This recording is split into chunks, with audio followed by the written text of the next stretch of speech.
Welcome, enjoy the video, subscribe and turn on notifications. I stared at my reflection in our bedroom's floor-to-ceiling windows, the city lights twinkling below like scattered diamonds. The view from our penthouse used to fill me with pride. Now it felt like looking through the bars of a beautiful prison. Callan's humming drifted from the kitchen where he was preparing another one of his elaborate breakfasts. Since losing his job 3 months ago, he'd become a master of French toast and artisanal coffee. The smell of cinnamon and vanilla wafted through our home, mixing with the morning sun that bathed everything in a warm glow. I watched Maeve sit at our marble kitchen island, her nose buried in the book while occasionally looking up to chat with her father. They shared inside jokes and quiet laughs. The scene was picture perfect, like something from a lifestyle magazine. That's what made it worse. My friend still envied our life. Just last week at lunch, Sarah couldn't stop gushing about how lucky I was to have a husband who'd taken his career setback so gracefully. How wonderful it must be to have him around more, she'd said. If only she knew how the walls of this golden life were closing in. Every morning, Callan left little notes on my vanity mirror. Today's read, "You're my sunshine." I used to treasure these gestures. Now they felt like chains of obligation. Each sweet word another reminder of how I should feel grateful, content, blessed. The truth was, I missed our old rhythm. Callan at the office, me with space to breathe, to think, to be something other than someone's wife and mother. Now he was always here, filling every corner of our home with his relentless optimism and home improvement projects. The bathroom tiles he'd retiled himself, the living room walls he'd repainted in what he called sunset gold. Each improvement felt like another brick in this beautiful prison. Maeve thrived in this new normal. She'd never been closer to her father, spending evenings playing guitar together or discussing the books they shared. I should have been happy about their bond deepening. Instead, I felt like an outsider in my own home, watching their perfect father-daughter relationship from behind invisible glass. I stepped onto Celeste's rooftop terrace, the city lights twinkling below like scattered diamonds. The gentle summer breeze carried the sound of jazz and laughter. Callan's hand rested on my lower back as we made our way through the crowd of familiar faces. Celeste floated toward us in a flowing emerald dress. She pulled me into a champagne-scented embrace. "You're just in time. There are some fascinating people I want you to meet." That's when I saw them. 5 black men who stood out among the usual crowd, radiating an energy that transformed the entire atmosphere. My breath caught as Celeste made the introductions. Dante's smile lit up his face as he kissed my hand, his touch lingering a moment longer than necessary. Tarek's dark eyes seemed to pierce right through me, reading thoughts I didn't even know I had. Orin commanded attention without effort, his presence drawing everyone into his orbit. Kale's smooth voice and quick wit had me laughing harder than I had in months, and Zion, despite being the youngest, moved with an artistic grace that made him impossible to ignore. Callan dove into conversation with them about jazz and finance, completely at ease.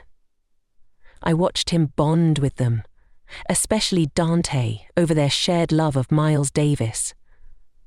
But while my husband was engrossed in conversation, I felt the weight of lingering glances from different directions. When Orin's hand brushed mine as he handed me a fresh glass of wine, electricity shot through my body. During a group conversation, Tarek's knowing smirk made my cheeks flush. Zion's playful winks across the terrace had me feeling like a schoolgirl again. The night air grew thick with unspoken tension. Each interaction felt charged with possibility. For the first time in years, I felt truly seen, not as Callan's wife or Maeve's mother, but as myself. The attention was intoxicating, awakening something I thought had long since fallen dormant. Celeste caught my eye from across the terrace, a knowing smile playing on her lips. She had orchestrated this entire evening, and now the spark she'd ignited was quickly becoming a flame. The five of them started showing up everywhere in our lives, like they'd always been there. What began as casual dinner invitations turned into regular weekly gatherings at our house. I found myself spending more time in the kitchen, preparing elaborate meals I hadn't attempted in years. Callan thrived on their presence, especially during their discussions about finance and global markets. He'd lean back in his chair, scotch in hand, actually laughing, something I hadn't seen him do in ages. Even Maeve emerged from her teenage shell, hanging on to their every word about art, philosophy, and their travels. But for me, their presence was intoxicating and terrifying. When Dante spoke about Renaissance art, his eyes would lock with mine, making my skin tingle. Tarek's subtle brush against my arm while reaching for the salt sent electricity through my body. Orin's knowing smiles across the dinner table made me feel seen in ways I'd forgotten existed. Cale's deep, resonant voice telling stories made me lose track of time. And Zion, the way he looked at me when no one else was watching, made my breath catch. I started taking extra care with my appearance before they came over. My old designer dresses emerged from the back of my closet. I found myself wearing perfume again, styling my hair with more attention, small gestures that made me feel more like myself, more alive. During one dinner, Zion mentioned a gallery opening downtown. Without missing a beat, Callan suggested we all attend. I watched as Maeve's eyes lit up at the prospect of a sophisticated night out. That evening, as we moved through the gallery, I found myself drifting between them. Each interaction felt like a dangerous dance, a laugh shared with Cale over a particularly abstract piece, a whispered observation from Dante about the use of light and shadow. Tarek's hand ghosting the small of my back as he guided me to the next exhibit. The casual touches increased, the meaningful glances multiplied. During our Sunday brunches, I'd feel their eyes on me as I moved around the kitchen. Their compliments became more specific, more intimate. That colour brings out the gold in your eyes, Orin would say, or your laugh is like music from Tarek. I knew I should put distance between us. I should make excuses, cancel plans, protect myself from this growing tension. But I couldn't. Their presence had awakened something in me that I thought had died years ago. A sense of possibility, of passion, of being truly alive. One afternoon, while Callan was at work and Maeve at school, Dante stopped by unexpectedly to return a book he'd borrowed. We stood in the doorway, discussing the novel's themes, and I felt that familiar electricity in the air. His eyes dropped to my lips for just a moment, and I caught myself leaning slightly forward before catching myself. The moment stretched between us like a taut wire, dangerous and thrilling. The guilt came later, when I'd lie awake at night beside Callan's sleeping form. He'd become more attentive lately, prouder to have me on his arm at social events, quick to tell others how lucky he was. But even as he spoke those words, I'd catch one of the five watching me from across the room. And my heart would race with a mixture of shame and excitement. The evening started like any other dinner party at Dante's luxurious apartment. Crystal glasses clinked, jazz music floated through the air, and conversation flowed as easily as the wine. Callan sat beside me, his hand occasionally brushing mine in that familiar way of his. Maeve was there too, permitted to join this grown-up gathering as a special treat since she'd been begging to see where these mysterious new friends lived. I noticed how she kept stealing glances at the impressive art collection adorning the walls, her eyes wide with wonder. Around 9, she started yawning, trying to hide it behind her hand. Callan picked up on it immediately. He never missed these things about her. "We should head home, sweetheart. You've got that literature presentation tomorrow." Maeve protested weakly, but I could see the exhaustion in her eyes. Callan stood up, ever the responsible father. "I'll take her home. You stay, enjoy yourself." I hesitated for a moment, but the warmth of the wine and the allure of adult conversation won out. "Text me when you get home." After they left, the atmosphere shifted subtly. The music seemed louder, the lights dimmer. Tarek topped off my glass while Dante moved to sit closer. The other guests had drifted away earlier, leaving just us and a few others from their circle.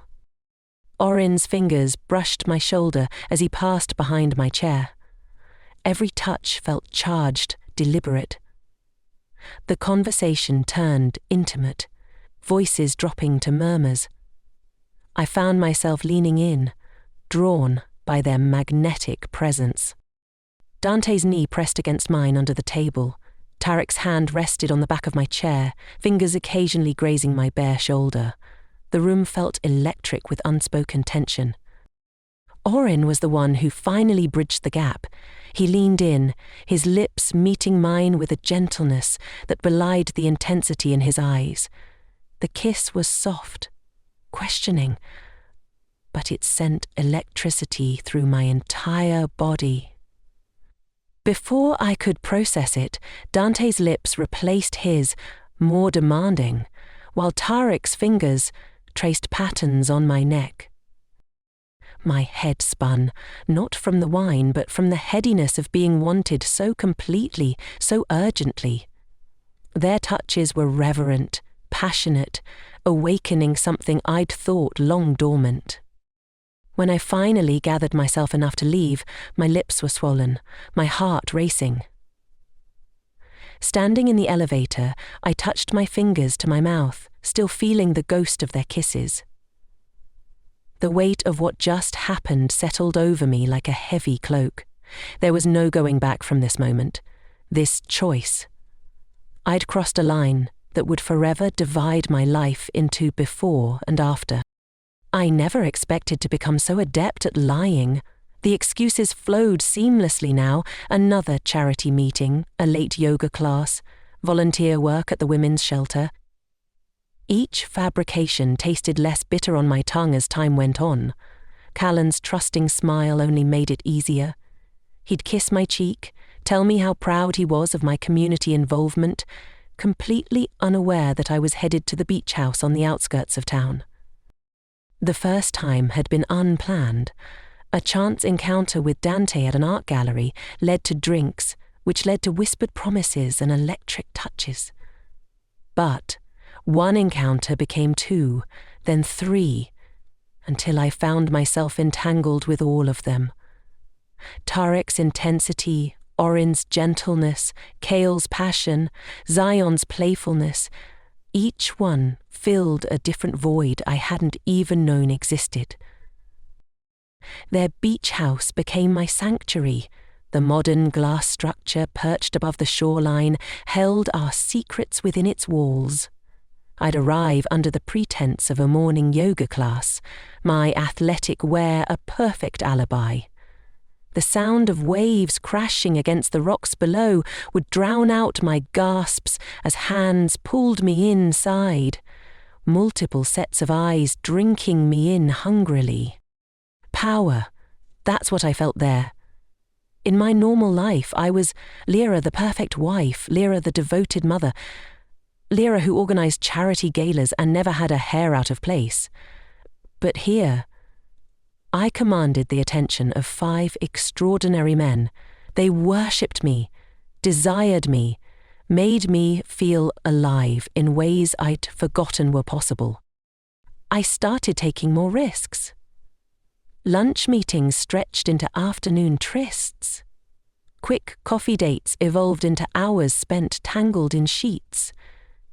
My phone became a web of carefully crafted lies, fake calendar entries, fictional volunteer coordinators, imaginary yoga instructors whose names I recited like a mantra in case Callan ever asked. The rush of leading this double life was intoxicating. Every successful deception, every stolen moment, every secret rendezvous added to my growing addiction. The 5 of them became my escape, my secret world where responsibility and reputation meant nothing. In their arms, I wasn't a wife or mother, I was simply desired, wanted, needed. My friends praised my renewed energy, asked what skincare products I was using to achieve such a glow. If they only knew it was the thrill of racing from a passionate encounter to a school pickup, the evidence of my afternoon activities hidden beneath carefully reapplied makeup and straightened clothes. The lies came easier each time, like slipping into a well-worn dress. I didn't mean to let it happen this way. The signs were there, crystal clear in hindsight, but I chose to look past them. During dinner last night, Callan barely looked up from his plate, mechanically cutting his steak into precise squares, while Maeve pushed her vegetables around. The silence felt different than our usual comfortable quiet. No jazz playing in the background, no casual chat about our days. Just the scraping of forks against plates and the weight of unspoken words. "Mum, are you coming to my recital next week?" Maeve's voice cut through the tension. I froze mid-bite, remembering I'd already made plans that evening. "I have a late meeting, sweetie, I'm so sorry." The lie slipped out effortlessly, practiced. Callan's fork clattered against his plate. He didn't say anything, but his jaw tightened. He knew I'd never missed a recital before. Maeve's face fell, but she tried to hide it. It's okay. It's just a small performance anyway." She excused herself from the table before finishing her meal. Later that evening, I found Callan in his study, glasses perched on his nose as he reviewed financial reports. The familiar sight of him there used to bring me comfort. Now it felt like looking at a stranger. "You've missed the last 3 family dinners this month," he said without looking up. "Maeve's asking questions." "Work has been demanding lately." Another lie.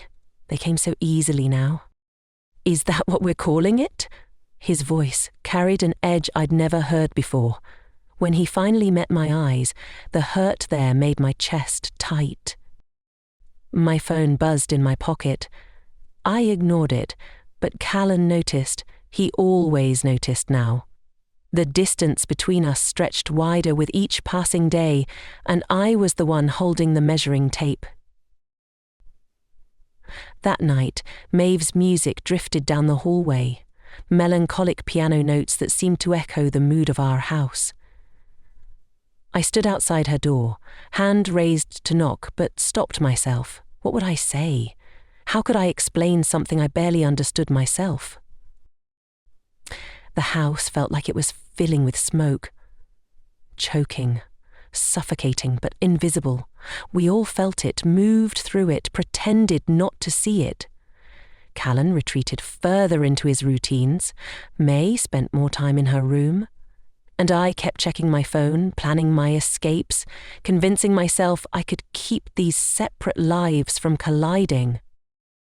But they were already crashing into each other, leaving debris scattered across our carefully constructed life.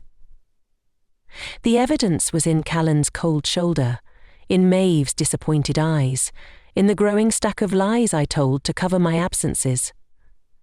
Our home, once warm with jazz music and laughter, now felt like a museum of what we used to be, preserved but lifeless. To feel better, I went to meet my 5 lovely gentlemans, The cabin's warmth couldn't chase away the chill that ran down my spine when the door burst open. Callan stood there, his silhouette dark against the fading daylight, flanked by his father and 3 other men I recognized from his office. The look in his eyes, I'd never seen such cold fury before. My perfect illusion shattered in an instant. The wineglass slipped from my fingers, red liquid spreading across the wooden floor like blood. Dante moved protectively toward me, but Callan's friends were already charging in. The cabin erupted into chaos. Furniture crashed and splintered. Oren took a hard punch to the jaw, stumbling backward into the stone fireplace. Cale fought back fiercely, but was overwhelmed by 2 of Callan's colleagues. Zion tried to reason with them, hands raised, but received a swift knee to the stomach that left him doubled over. Tarek pulled me behind him as Dante faced off with Callan. "This isn't what you think," Dante started, but Callan's fist connected with his face before he could finish. The sickening crunch of bone made me flinch. I'd never seen violence like this, primal, raw, fueled by betrayal. One by one, the men who had shown me a world of passion and possibility were beaten down. They didn't stand a chance against the coordinated assault. "Stop!" I screamed, but my voice was lost in the mayhem. When it was over, my 5 companions lay scattered across the cabin floor, bloodied and groaning. The firelight cast grotesque shadows on their faces, transforming the beauty I'd known into something broken and ugly. Callan turned to me then, his knuckles raw and bleeding. He reached into his jacket and pulled out a manila envelope, tossing it at my feet. The papers spilled out. Divorce documents, already marked where I needed to sign. "I hope they were worth it," he spat, his voice trembling with rage and hurt. "Worth destroying our family over." Behind him, in the doorway, stood Maeve. My heart stopped at the sight of her tear-streaked face, the way she couldn't even look at me. Before I could reach for her, say anything to explain, Callan grabbed her hand and led her away. The sound of car doors slamming, engines starting, and gravel crunching under tires filled the cabin. Then silence. Crushing. Absolute silence. I stood there, surrounded by broken furniture and broken men, watching my life crack apart like the wineglass shattered at my feet. My phone buzzed with another rejection from my bank card. Standing in the grocery store line, heat crept up my neck as I fumbled through my wallet. Nothing worked. The cashier's pitying look made my stomach turn as I abandoned my cart and rushed out, my heels clicking against the tile floor. Back in my car, I checked my banking app. Every account frozen. My hands shook as I called our financial advisor, only to be told I'd been removed as an authorized user. Callan had acted faster than I'd anticipated. The divorce papers arrived the next morning, along with the custody filing. He wanted full custody of Maeve. The words blurred as tears splashed onto the documents. My phone lit up with messages, not from friends offering support, but accusations. Callan had told everyone. How could you? What kind of mother? You deserve this. I deleted them all, but my closest friend Sarah's message cut deepest. Don't contact me again. Ha ha ha. The sound of Maeve packing upstairs tore through me. I climbed the steps, hovering outside her door. I cleared my throat before I knelt before her. Through the crack, I watched her stuff clothes into her duffel bag, her movements angry and rushed. Maeve, please, let me explain. She whirled around, her face streaked with tears. Explain what? How you ruined everything." The door slammed in my face. Hours later, I watched from the window as Callan's car pulled away with her inside. She didn't look back. Desperate for comfort, I messaged Dante. No response. Then Tarek, Orin, Kale, and Zion. The messages sat unread, mocking me. Their phones had been disconnected. Their social media accounts gone. It was like they'd never existed. I wandered through the penthouse, my footsteps echoing. The space that once felt luxurious now suffocated me. Photos on the walls became torture. Family vacations, birthday parties, moments I'd thrown away. Maeve's first ballet recital, our anniversary dinner last year, Callan's arm around my waist as we smiled for the camera. The excitement and power I'd felt with the 5 men seemed like a distant dream now. Reality crashed down hard. I curled up on Maeve's bed, breathing in her lingering scent on the pillows, and let the crushing weight of loneliness consume me. My prison was gilded, but it was a prison nonetheless. Every room held memories of the life I'd destroyed, every silent corner a reminder of what I'd lost. I stared at my phone for the 100th time, thumb hovering over Callan's number. The screen blurred through my tears as I pressed call, already knowing what would happen. 1 ring, 2 rings, voicemail. Again. My hand shook as I left another message. Please, just let me explain. 5 minutes. That's all I'm asking for. My voice cracked. I need to talk to Maeve. Please. The house felt massive now, each room an echo chamber of memories. I wandered into Maeve's bedroom, untouched since she left. Her guitar still leant against the wall, sheet music scattered across her desk. The sight of her college application essays, half finished, made my stomach lurch. When I finally caught Callan outside his office building, he walked past me like I was a stranger. I grabbed his arm, desperate. His eyes, usually warm and kind, were glacial. He pulled away without a word. I tracked him to his parents' house, where he took Maeve. Through the window, I saw her sitting at their dining room table, head bent over homework. She looked up, noticed me, and turned away. My own daughter couldn't bear to look at me. The men I'd thrown everything away for vanished like smoke. My calls went straight to voicemail. My texts sat unread. Their private club, once my escape, now had security instructions to turn me away. I'd been a toy, a distraction, nothing more. Back home, I wandered from room to room like a ghost. Family photos mocked me from every wall. Vacations, birthdays, moments when we were whole. I caught my reflection in the hallway mirror and stopped short. The woman staring back was a stranger, her eyes hollow, her face gaunt. I couldn't reconcile her with the person I used to be, the wife and mother who had it all. The silence in the house pressed in like a physical weight. No more jazz floating up from Callan's study, no more guitar practice from Maeve's room, no more family dinners filled with laughter and stories about our day, just emptiness and the deafening sound of my own breathing. I'd ruined everything, and there was no way to fix it. No explanation could undo what I'd done. I was alone with the consequences of my choices, drowning in regret with no one left to throw me a lifeline.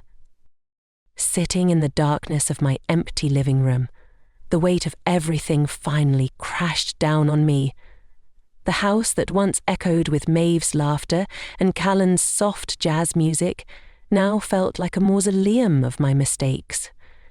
Moonlight filtered through the windows, casting long shadows across the hardwood floors where family photos used to hang. I clutched my knees to my chest, letting the tears flow freely for the first time. No more pretense, no more justifications. The raw truth of what I'd done hit me like a physical blow. I'd destroyed something beautiful and irreplaceable for what? A few months of excitement? The intoxicating attention of 5 men who vanished like smoke when reality came crashing down. The divorce papers lay unsigned on the coffee table, their presence mocking me. Callan had been so dignified about it all, even in his pain. He'd simply packed his things, taken Maeve, and left. No screaming matches, no dramatic confrontations, just quiet devastation in his eyes that hurt more than any anger could have. Maeve hadn't spoken to me in weeks. My own daughter. The last time I saw her at school pickup, she'd turned away, choosing to walk home in the rain rather than get in my car. The memory of her face. So like mine, but with Callan's gentle eyes, broke something inside me. The silence in the house pressed in. I thought of our Sunday morning pancake traditions, Callan's terrible dad jokes that made Maeve groan but smile, the way he'd hold my hand during movie nights. All gone now, shattered by my own hands. The 5 men who'd seemed so mysterious, so exciting. Dante, Tarek, Orin, Kale, and Sion. They'd disappeared without a trace once the scandal broke. No calls, no messages, nothing. They'd moved on to their next conquest, leaving me alone in the wreckage of my life. I got up, stumbling to Maeve's room. It was half empty now, most of her things moved to Callan's new place. Her old stuffed rabbit sat forgotten on the bed, the one she'd had since she was 3. I picked it up, inhaling the faint scent of her shampoo, and the sobs came harder. Callan had built a new life already. I'd seen them together at the grocery store last week, him and Maeve shopping for dinner, laughing about something. They didn't see me. I stood frozen in the cereal aisle, watching my family function perfectly well without me. The passion and chaos I chased had led me here, alone in a half-empty house, holding my daughter's forgotten toy, surrounded by the consequences of my own selfish choices. The truth was devastating in its simplicity. I had everything I could have wanted, and I'd thrown it away for an illusion. Hey everyone, if you enjoyed the story, remember to like, subscribe, and comment on the video for more stories like this. Don't forget to turn on notifications so you never miss an update. If you have any similar stories to share, leave them in the comments and we'll make sure to bring them to life. Thanks for watching.